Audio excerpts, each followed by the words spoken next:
বাংলাদেশের প্রথম প্রধানমন্ত্রী সৈয়দ তাজউদ্দিন আহমেদের ছেলে সোহেল তাজ ভাই। বাংলাদেশ আওয়ামী লীগের রাজনীতিতে তেমন অ্যাক্টিভ তিনি ছিলেন না।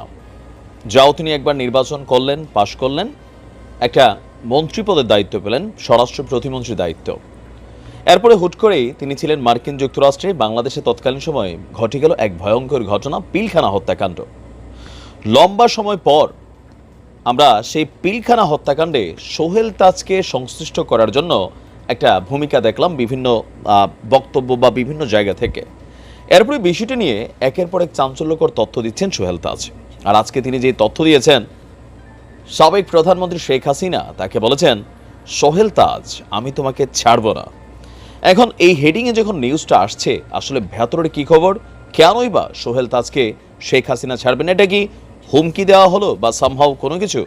না, এটা হুমকি না, তবে এটার ভেতরে নানান স্টোরি আছে। তবে হঠাৎ করে সোহেল তাজ ভাই যেভাবে একের পর এক বক্তব্য দিচ্ছেন, কেউ কেউ বলছেন যে তিনি আসলে ভয় পাচ্ছেন তার বিরুদ্ধে কোনো আইনি ব্যবস্থা নেওয়া হবে কিনা, যেহেতু পিলখানা হত্যাকাণ্ডের ইস্যুতে বেশ কয়েকটা প্রতিবেদনে তিনাকে এখানে জড়ানো হয়েছে বা তার ভূমিকা আছে, এ ধরনের বক্তব্য দিয়েছে। যদি তিনি কাউন্টারে বলেছেন তিনি মার্কিন যুক্তরাষ্ট্রে ছিলেন, বরঞ্চ ওই দিন তিনি শেখ হাসিনাকে ফোন করেছিলেন, তো সাবেক প্রধানমন্ত্রী বলছিলেন যে তুমি বিদেশ থেকে এত বেশি কথা বলা লাগবে না, এগুলো আমি বুঝি কিভাবে, হাউ টু হ্যান্ডেল। এখন হঠাৎ করে কেন সোহেল তাজকে শেখ হাসিনা ছাড়বেন না, ইস্যুটা দেখি কি হলো। পদত্যাগ ইস্যুতে গতকালকে একটা বক্তব্য দিয়েছেন সোহেল তাজ। ইভেন নিজের পদত্যাগ এবং শেখ হাসিনার সাথে সম্পর্ক কেমন ছিল সেই সব বিষয়ে একটি সংবাদ মাধ্যমের সাথে খোলামেলা কথা বলেছেন সোহেল তাজ ভাই। তবে এই কথাগুলো এখন বলে আসলে তিনি কতটুকু ঝামেলা মুক্ত হতে পারবেন আমি জানি না। আবার এমনও হতে পারে যে ঝামেলা মুক্ত হতেও পারেন, আবার বিপদেও পড়তে পারেন, এটা গ্যারান্টেড না। তিনি বলছেন যে আমি যেদিন স্বরাষ্ট্র প্রতিমন্ত্রীর দায়িত্ব নিয়েছিলাম সেদিন কেঁদেছিলাম, সেদিন অনুধাবন করতে পারছিলাম যে আমি বড় একটা দায়িত্ব নিতে যাচ্ছি। আমি বাংলাদেশকে পরিবর্তন করার ক্ষেত্রে খুবই উৎসাহ ছিলাম, কিন্তু আমার সঙ্গে, দেশের সঙ্গে এবং দলের সঙ্গে শত্রুতা করা হয়েছে। তিনি বললেন যে আমি পরিবারতন্ত্রে বিশ্বাস করি না। তো পরিবারতন্ত্রটা মানে কি? যে শেখ পরিবারের যে রাজনীতি। তো তিনি বলছেন যে আমি আমার পিতার পরিচয়ে আসলে রাজনীতিতে আসিনি, আমি মাঠ পর্যায় থেকে রাজনীতি শুরু করেছি। আমি যাতে রাজনীতিতে আসতে না পারি সেজন্য উপর থেকে অনেকেই বাধা দিয়েছিল। তো আমি বিরোধী দলও ছিলাম যখন আমি ফার্স্ট টাইম নির্বাচন করি, 58টা সিট পেয়েছিল দল। আর আন্দোলন মিটিং মিছিলে সক্রিয় ছিলাম, দলে আমার কন্ট্রিবিউশন ছিল। আমি কারো পরিচয়ে মন্ত্রিত্ব চাইনি। আমি মনে করি নিজের যোগ্যতায় স্বরাষ্ট্র প্রতিমন্ত্রীর দায়িত্ব আমি পেয়েছি। এইটা আবার আপনার একটু ভুল আছে, কারণ আমরা জানি যতই আপনি পরিবারতন্ত্রে বিশ্বাস না করেন, আপনার বাবার একটা রেসপেক্টেবল অবস্থান থেকে আপনাকে কিন্তু এই পদটা দেওয়া হয়েছে, এটাই হচ্ছে বাস্তবতা। তো যাই হোক, তো তিনি বললেন যে আমি আমার পরিচয়ে নিজের যোগ্যতায় স্বরাষ্ট্র প্রতিমন্ত্রীর দায়িত্ব পেয়েছিলাম, তো মন্ত্রিত্ব কেন ছেড়ে দিলেন? এমন প্রশ্নের জবাবে তিনি বলছেন আমি দুর্নীতি দেখেছি, অনিয়ম দেখেছি। বিডিআর বিদ্রোহের তদন্ত কাজ আমার ভালো লাগেনি, সেখানে অনিয়ম হয়েছে। আমি স্বাধীনভাবে কাজ করতে পারছিলাম না। একটা পর্যায়ে পুলিশের ঊর্ধ্বতন কর্মকর্তাদের নির্দেশনা দেওয়া হয়েছে স্বরাষ্ট্র প্রতিমন্ত্রীর কথা না শুনতে। তারা আমার কথা শুনবে না, কিন্তু আমাকে আবার ওই পদে বসে থাকতে হবে। সুতরাং আমার মনে হয়েছিল আমাকে এবং আমার পরিবারকে ঢাল হিসাবে ব্যবহার করা হচ্ছিল। আমি তখন পদত্যাগপত্র দিলাম, আমার পদত্যাগপত্র গ্রহণ করা হচ্ছিল না। এরপরও পদত্যাগপত্র জমা দিয়ে যুক্তরাষ্ট্রে চলে যাই। পরে সেখান থেকে সাবেক প্রধানমন্ত্রী শেখ হাসিনার সাথে ফোনে কথা বলেছি। আমি বারবার বলেছি আমাকে ছেড়ে দেন, কিন্তু তিনি আমাকে ছাড়বেন না। ওটাই ছিল আমার জীবনের সবচেয়ে বিস্ময়কর ফোন আলাপ।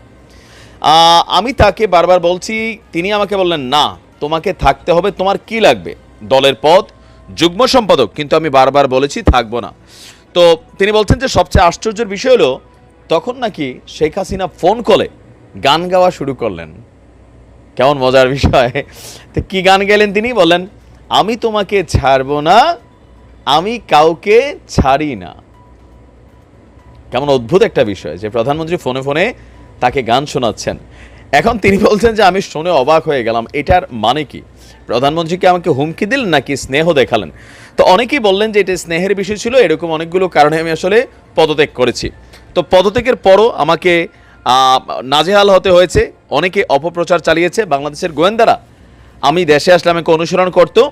একসময় গুম হওয়ার তথ্য পাওয়া যাচ্ছিল, এটা আতঙ্কের পরিবার ছিল।